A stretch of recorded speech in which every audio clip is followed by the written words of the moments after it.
Don't fall in love with the model. Okay, people do this all the time. They're models, they're stories. We don't know how this thing works. This body of ours, nature, we can build bridges. Okay, and all engineers would probably pretty much agree that this is a stable bridge. If you gave them the mathematical formulas. It doesn't work like that in the body. We don't have the handbook. We're making it up. We're making up stories to explain our observations. This is Doctor Talks.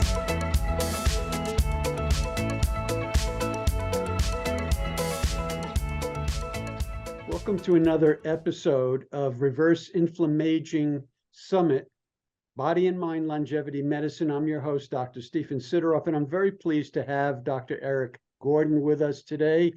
And the topic we're going to be talking about is aging as another chronic illness. So, Eric, it's such a pleasure to have you here. Well, thank you. Thank you. It's a pleasure to be here. And I love the topic. As I think I was telling you to begin with, I've always focused on illness rather than on wellness, because I never really knew for sure how to help the individual for wellness, because it's so individual. While once somebody was ill, it gets clearer and crisper, the areas that need support. But after doing this for a long time, I've come to learn a lot about what I think also is involved in staying well and in healing. So let's get started with your perspective on aging and how you see that and how chronic illness fits into that picture. Well, when I focus on the inflammatory part, and I'm sure every story about aging has validity. Okay. It's like, I said, one of the things I emphasize is what we'll talk about today is something called the cell danger response. And all these concepts that people use, whether it's, in the old days, it was the oxidative stress theory or radical, free radicals, or they're all valid. They all inform us of an aspect. To me, why I focus on inflammation is because it's the way the body tries to protect itself is inflammation. There's nothing wrong with inflammation. In fact, that's why I found the cell danger story, if you will, that Dr. Robert Navio has published, has put together and helped really teach the world a little bit about as so useful, because it lets us understand that many of the things that we label as pathologic are only pathologic because they're unrestrained. Okay, the healing mechanism is inflammatory. Okay, it's just that it should be a cycle. You should start inflammation and then slowly resolve it and go back to a more steady state of just preparation and healing, but not active inflammation. And all chronic illness is persistence of inflammation in some tissue, in some organ. Mm-hmm. Well, you've mentioned a couple of times the cell danger response. Can you explain what that is and how it plays a role in this picture? Well, it's a concept. It's not a thing. I always like to start with that, because it's a concept to understand how the mitochondria, which everybody thinks about as the energy producer of the cell, is actually also the modulator of inflammation and healing in the cell. And it's just to understand. I think the best way to step back is think of healing on the everyday level. When during the day we're busy, eating, and at night we're busy kind of like breaking down tissue a little bit and trying to recover from the day's stresses. Okay, and so that's but even during that time, your cells are involved in transient inflammatory episodes. When you get sick, and this is where the cell danger response comes in, when you're sick, those transient episodes of breaking down tissue and rebuilding tissue become much greater. I always say it's the difference between, patching a hole in your wall, like where a picture was, and calling in the contractor to rebuild the whole room, to tear it down. See, the cell danger response is when you're tearing down the room and rebuilding it. So and it's broken down into 3 phases, and 3 phases reflect the three types of mitochondrial function, okay? Because people think of the mitochondria as creating energy, through ATP and the electron transport chain. And that's what they do when the cell is functioning normally. But when there is danger of viral infection or trauma or a toxin or really anything, the first thing the mitochondria does is it senses that it's not getting all the raw materials and the electrons that it's supposed to, and it begins to brown out. It begins to actually make less ATP, and it begins to do something very special. It puts ATP, it increases the amount of ATP, which is the energy currency of the body, on the cell surface. And at this point, ATP, instead of being used for energy, is being used as a signaling molecule.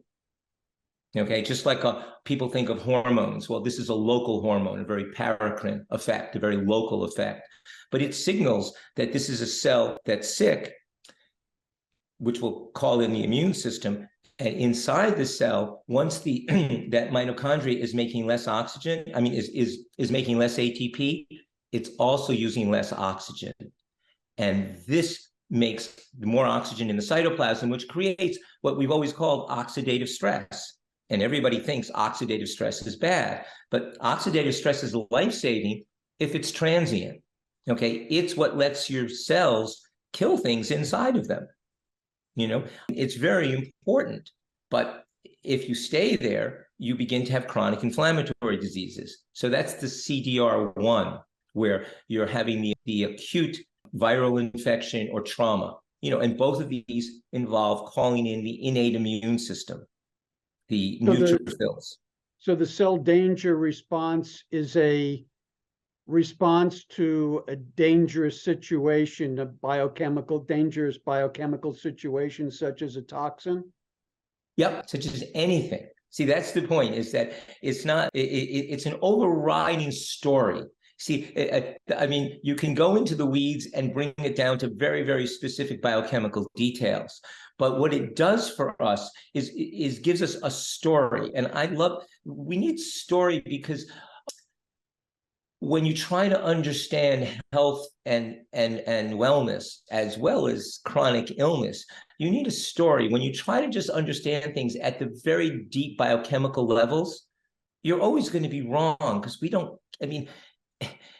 if you read the literature, you quickly drop into a morass of acronyms and proteins and genes that we still don't really understand what they do, but it sounds very much like people know what they're talking about. But at the end of the day, the complexity is overwhelming.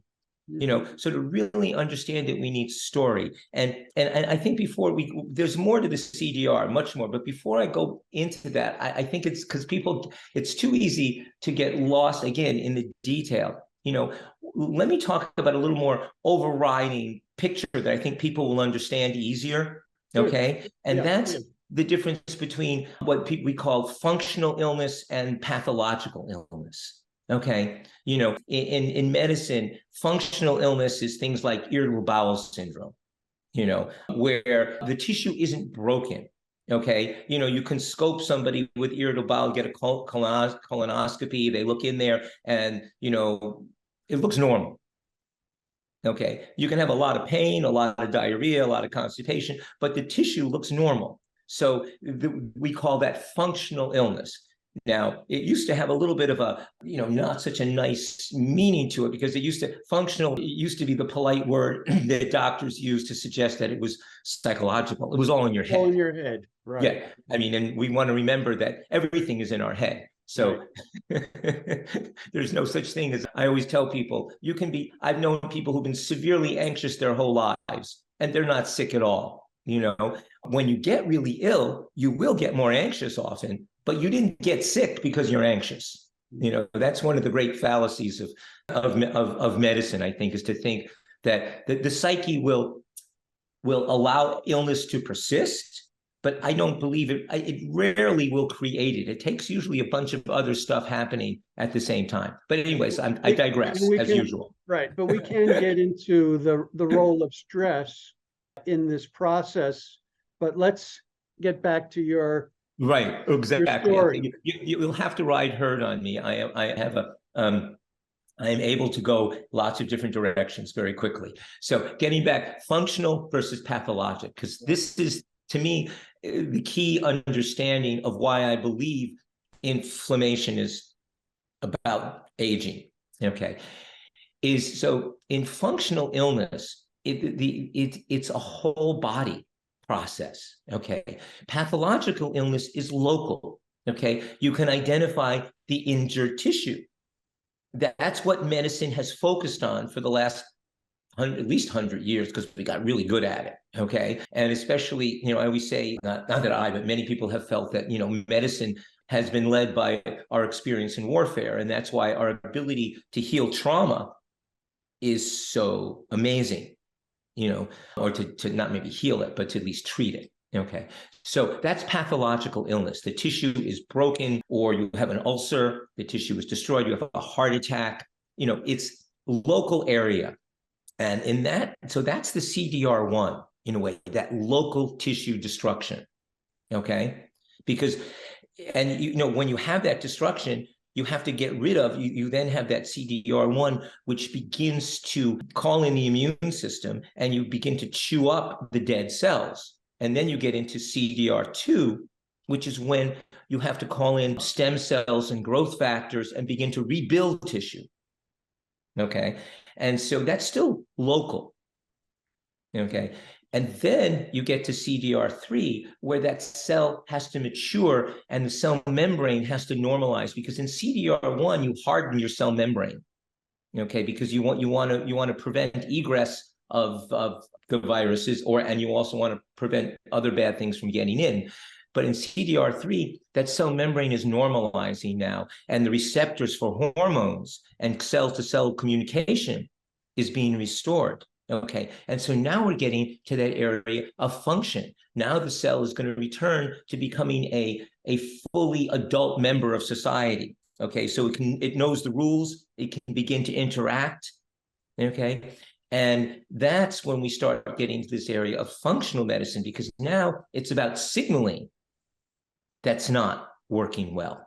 Okay, so the tissue is kind of back to pretty much normal, but it's no longer listening as well as it should to the communication around it.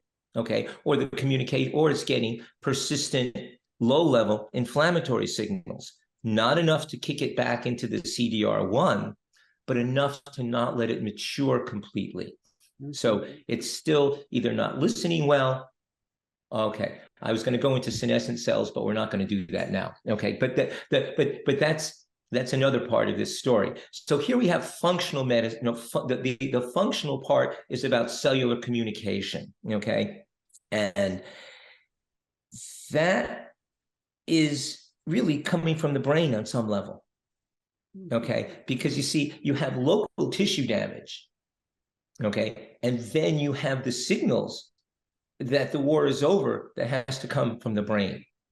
Okay, because see, so again, when I say aging is chronic inflammation, it's because chronic inflammation means we haven't restored full cellular communication in the body.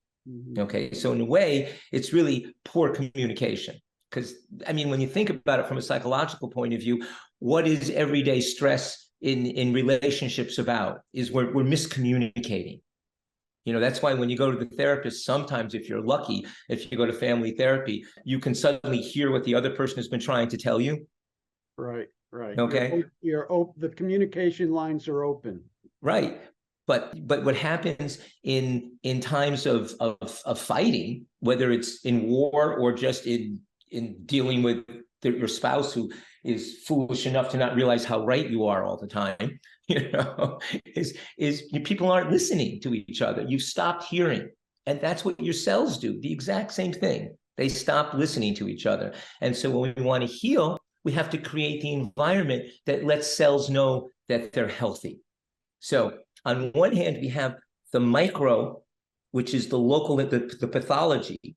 And I love to study the pathology. And the pathology is full of these micro details of which chemical and which protein or enzyme or gene is off. That is a fascinating world. But if you really want to get back to health, you also have to engage your favorite organ, which is the central nervous system, the brain, in giving the all clear signal that it's safe, because safety is what allows healing. And inflammation is a danger signal. I love what you're talking about right now. Let me share with you something that I talk to my clients about and see if it has a comparable in your language. So yeah, it's all just different language. That one of the dangers of always being in a place of stress is that your body goes into defense and protect. And when you're in defense and protect, there isn't the energy to go into heal and maintain. And the body has limited resources, and it's always making a choice.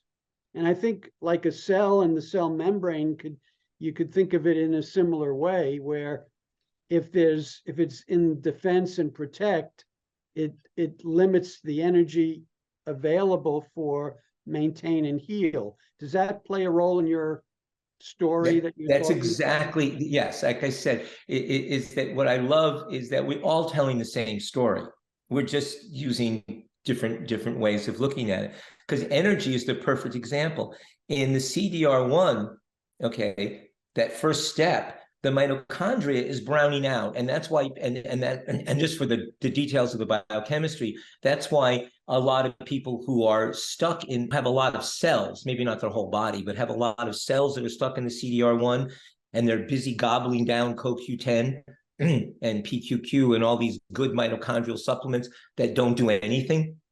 It's because that mitochondria has turned itself off. It's not broken. It's part of that self-defense mechanism. Okay, but I digress. I apologize. I just wanted to get in another little story about the CDR1 and understand that the reason I love its richness is because that was always confusing to me. Why some people respond really well to mitochondrial supplementations, and other people, they come in with a shopping bag of mitochondrial supplements and they don't feel any better.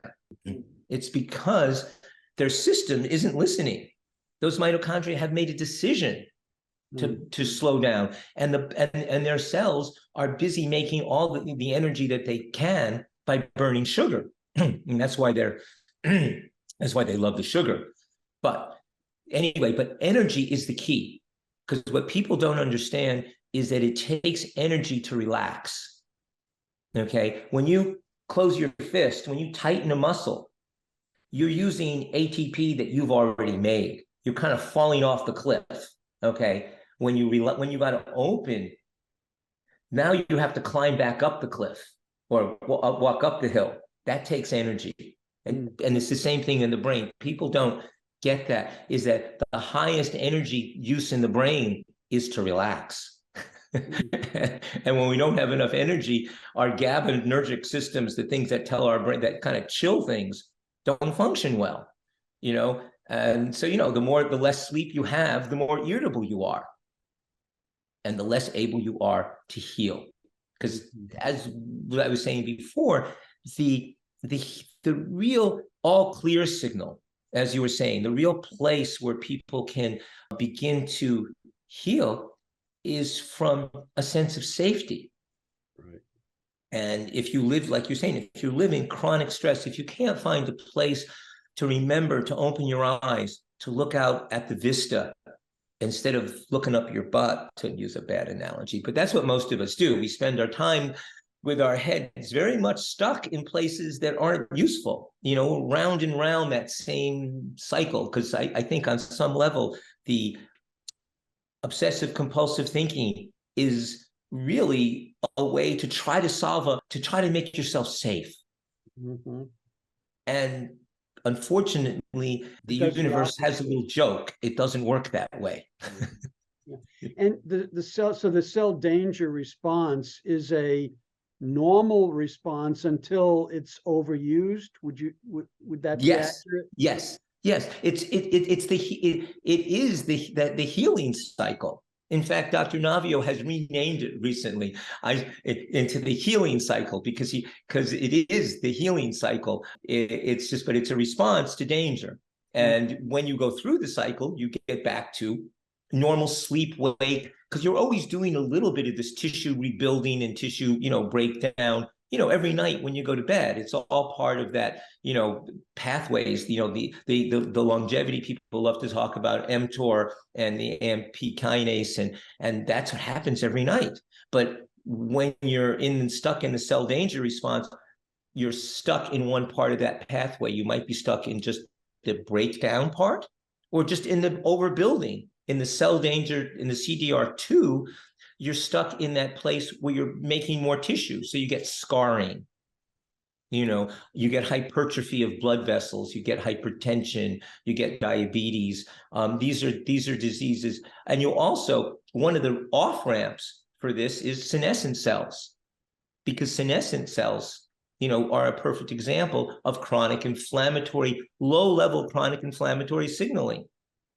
Okay, that probably has a lot to do with aging, because there is quote unquote normal aging. We're all aging. It's just a question of whether, if we can control the inflammation to age gracefully and drop dead, or, age with a lot of diseases.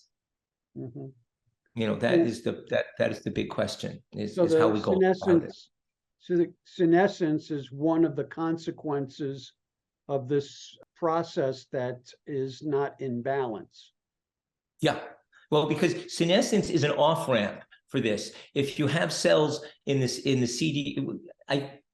in the CDR2, again, see, the thing about all models, and I always want to remind people, is don't fall in love with a model. Okay, people do this all the time. They're models, they're stories. We don't know how this thing works. This body of ours, nature, we can build bridges. Okay, and all engineers would probably pretty much agree that this is a stable bridge. If you gave them the mathematical formulas, doesn't work like that in the body. We don't have the handbook. We're making it up. We're making up stories to explain our observations, and we get. We have better and better stories because we've got better and better data, but we're still hanging them together with stories. Plato said that a long time ago, 2,000 years ago. Science is a likely story, and that's all we have. But people get so in love, with their frameworks. And I said, this is mine, but it's got to hold it loosely. Don't fall in love with it. It's because there's exceptions. It's an interesting story, and it fits a lot of the data points. When someone gets this cell danger response out of balance, so that there's functional illness, what's the road back? What's the pathway back? Well, you put it well. It's interweaving the local treatment and the systemic treatment, in my mind. Okay, but at least, because I said, I deal with people who, my practice focuses on chronically ill people, the people with, Lyme that didn't get better after the antibiotics, or the people with autoimmune diseases. This is when the immune system has gone off the rails, so to speak, and is really stuck. And what I have seen over the years is that it's a combination of what I call Band-Aids, which is the use of, drugs or herbs, doesn't matter what it is, to kind of quiet down a symptom, to lower the inflammation in the local tissue, and to change the milieu, okay, which is to change the environment in such as, the simple things are, you got to teach people how to breathe again. You got to teach people, you got to work on the sleep. Sleep is really hard because it's, when you're chronically inflamed, you've got lots of noise going on up here, and lots of systems are activated. It's not so easy as like sleep hygiene. I always like to laugh at the people who want to tell you sleep hygiene. Well, you have a chronic infection, sleep hygiene is helpful, but often is not the whole story. You're going to need a Band-Aid to help sleep. But so breath, sleep, sun, nature. It's those are the signals, and obviously, and clean food, the basic things, and a loving, if you can, a loving atmosphere. And these are tall orders, not easy to do, but you need all of that at some levels. Again, the beauty of the human body is none of it has to be perfect. Okay, all of us, we wouldn't be here. You don't need to be living, with the Dalai Lama every day in order to heal. You can still live with your slightly angry spouse and heal. It's just that it's nice to find places where you have some feeling of love and relationship. Perfection is not needed to heal. I think that's very important. Just got to get close. Right. Taking a step back, what is the impact of chronic inflammation on the organs? Well, each organ responds differently, but what for most of us, I think probably I have to say probably the liver takes the brunt of it. As we get older, the brain takes over. Unfortunately, our inability to remember people's names is the beginning of that little bit more inflammation than we'd like. There's a part of me that would like to believe it's just there's too much in here, but the reality is we're losing it a little bit. But the liver is one that I keep coming back to more and more, because it's true the GI tract is where we meet the world. But where the world really begins to, I think, hurt us is when it starts interacting with our liver, and like half, I don't know, it's 45, maybe 50% already of Americans have fatty liver. Okay, and that low level fat infiltration in the liver is an example of chronic inflammation because of the foods. I mean, that and what we've done to our gut. It can also be from the bad bugs. But so as this chronic inflammation affects the liver, it affects the quality of what goes obviously into our blood vessels. So we start having our arteriosclerosis, and we start having chemicals that get into our brain and inflammatory chemicals because it's each organ is affected differently by inflammation. And each organ can respond a little bit differently because they have different mitochondria. Okay, I think taking it back is that, your heart can have 4,000 or 5,000 mitochondria per cell, while a skin cell can have like 400. Okay, and so they'll deal differently with inflammation. And that's why we tend to get,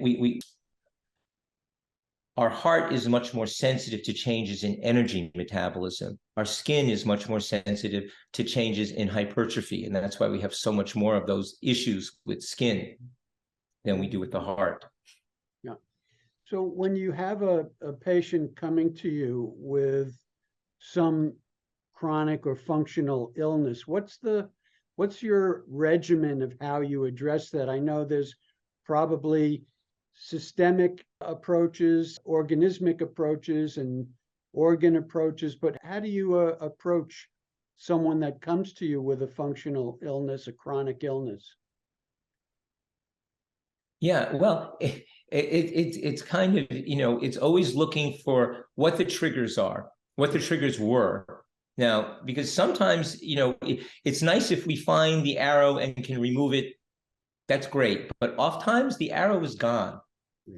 Like the inciting event may have been, a toxic exposure years ago, and your body has dealt with the toxin. It's removed it from the system, but you might have damaged some of the cells in your liver, and they haven't recovered, and they haven't been gotten rid of. They're in that senescent state. They're stuck.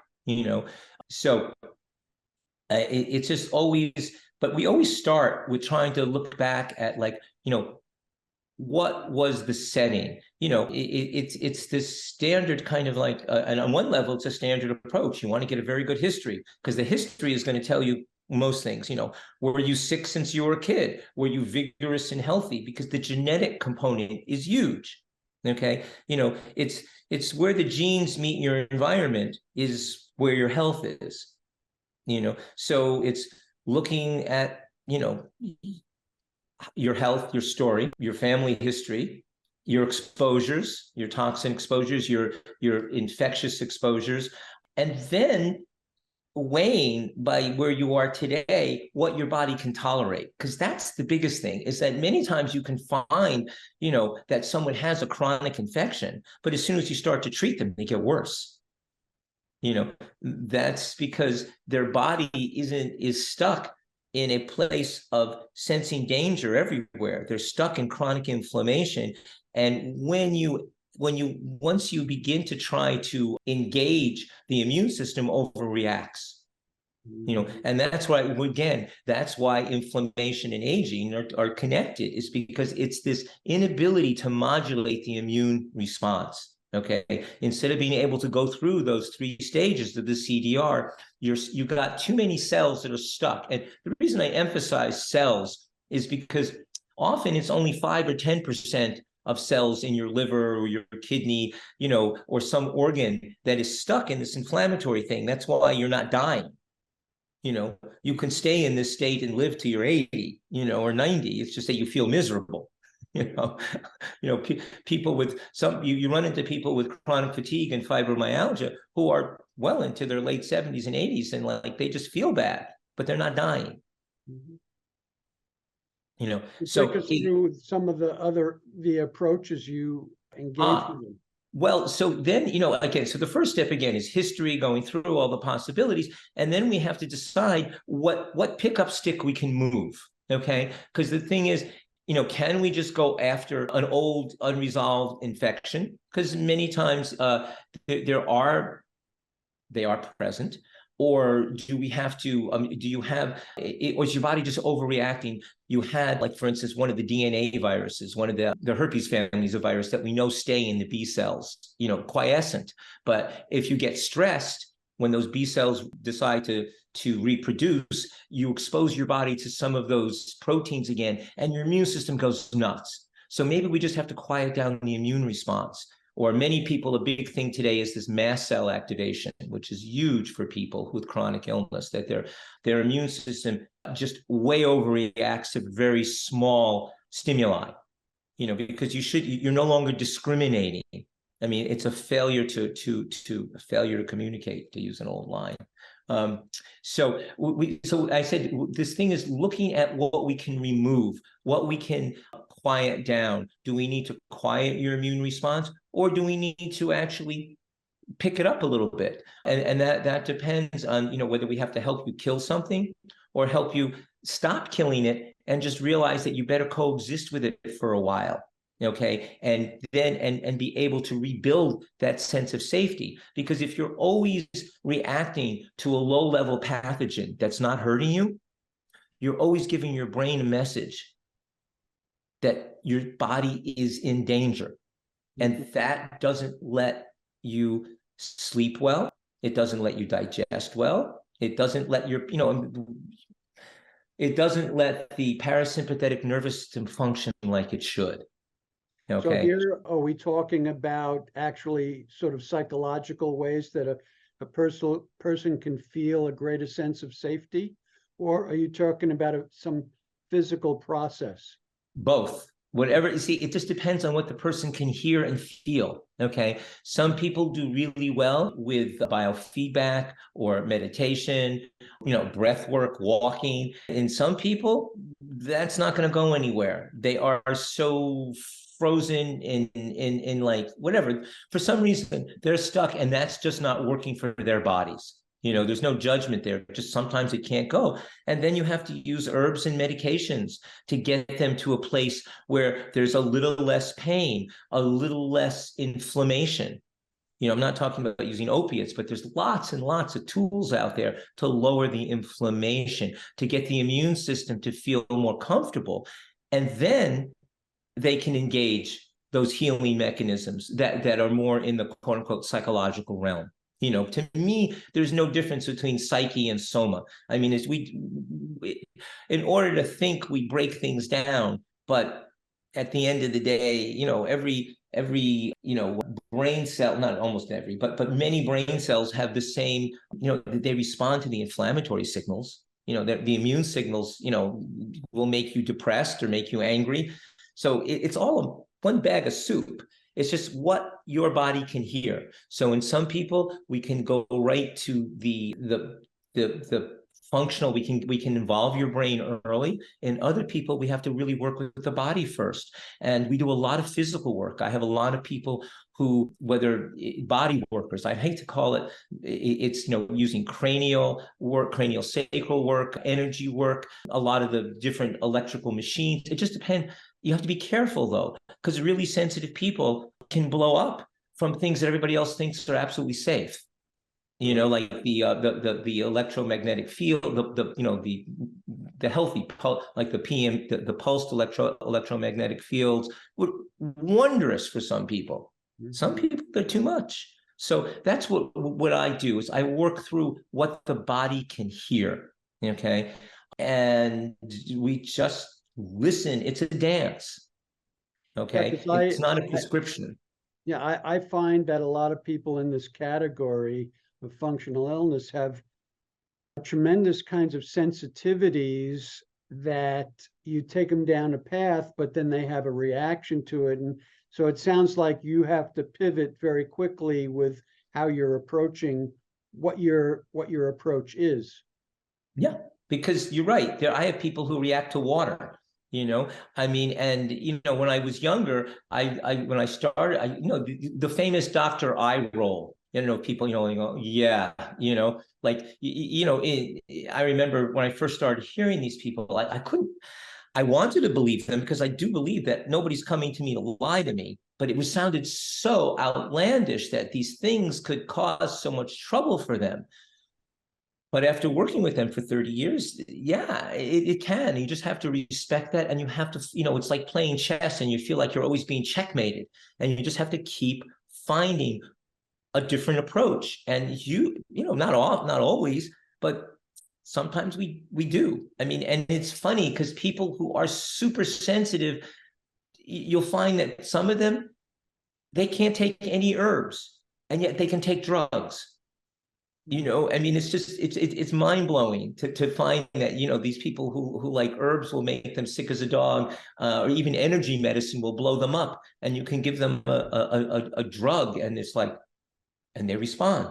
You just have to keep an open heart and an open mind on what that individual will respond to, and that's why we use a lot of, interestingly enough, the people who can tolerate them, a lot of the intravenous techniques can sometimes get information in a way that kind of bypasses the body's normal, because most of these people have become our window on the world, okay, our eyes, our ears, and our nose and digestive tract have become so hyper that, funnily enough, if their skin isn't too sensitive and sticking a needle into their vein doesn't freak them, which it can. Some of their sympathetic nervous systems are so wired that their veins become hypersensitive. But if they're not, we can get a lot of changes in people who can't tolerate anything by mouth through their veins. It's just kind of the magic of dancing with this. And this is, so these are the things we've learned for the chronically ill. But at the same time, I'm seeing almost all of our tools being used for people who want to stay well. That is the magic, is each one of these tools that really work in sick people, in the right person who's interested in wellness, it can really help them get to the next level of healing, because it's about finding where their chronic inflammatory drive is. Because even people who are well often have under the hood, there's inflammation. There's that high blood sugar. That's all inflammation. I can't think of any marker for aging that's not that I can't relate to persistent cell danger response. In this process, Eric, do you look at mindset at all, where a positive mindset might be helpful in this process? Totally, but you can't. Most of the people I see at this point in time, okay, are people who've been sick for usually 3 to 20 years. Okay, I see very few people who've been sick, well, except since we've had long COVID and some of the vaccine injuries, but most of the people I see have been ill for a very long time. And if we start with mindset, they often get insulted because they've already been told by too many physicians that if they would just take the antidepressant or get therapy, they would be better, they would heal, But as I said in the beginning, this controls your immune system on a very huge level. Again, local pathology will create inflammation, but the persistent self-defense thinking is what will maintain the inflammation. The healing message, the message that the world is safe again, comes from our brains. Okay, so yes, the mindset is critical, but when you feel miserable and you're not, you wake up in the morning and to even get out of bed either makes you dizzy, lightheaded, or just fatigued, it's really hard to skip, to put on a smiley face. Many of these people have learned to, but it's still hard. So we have to go back, and that's what I'm saying, and find the Band-Aids that can begin to help some of those physical symptoms, and then allow them to engage the hope. We have to find hope again. Right.